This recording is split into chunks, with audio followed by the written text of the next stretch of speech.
आपने अपनी कुंडली में देखा होगा कि किसी ग्रह के ऊपर 22 अंश लिखा है, किसी ग्रह के ऊपर 14 डिग्री लिखी है।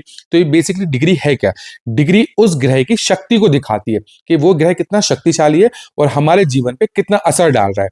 अब इसको समझेंगे कैसे? तो जो डिग्री होती है वो 0 से शुरू होती है और कहीं ना कहीं 30 पर खत्म होती है। तो कहने का मतलब कि कोई यदि 30 डिग्री या इसके आसपास का ग्रह है तो वो बहुत बुजुर्ग है, और वहीं कोई ग्रह 0 का है या 0 के आसपास है, मतलब 2 या 4 या अंडर 6 है, तो वो बॉर्न है, मतलब वो पैदा हुआ है। अब कुंडली में इसका क्या महत्व है? मान लीजिए अब आपकी कुंडली में मंगल कोई खराब भाव में बैठ गए, जैसे 7th हाउस में बैठ गए। अब 7th हाउस में मंगल बेसिकली कुंडली को मांगलिक कर देते हैं और कहीं ना कहीं रिलेशन में बहुत इफेक्ट डालते हैं।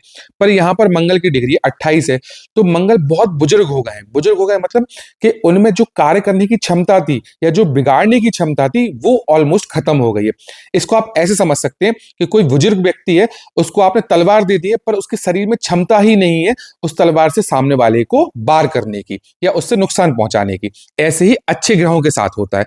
मान लीजिए आपकी कुंडली के लग्न में गुरु बैठे हैं, जो बहुत अच्छी अवस्था में है, पर डिग्री में वो 29 डिग्री के हो गए, तो कहीं ना कहीं उनमें करने की क्षमता है, आशीर्वाद देने की क्षमता है, पर चूंकि बहुत बुजुर्ग हो गए हैं तो वो अपना जो इफेक्ट है वो बहुत ज्यादा नहीं दे पाएंगे।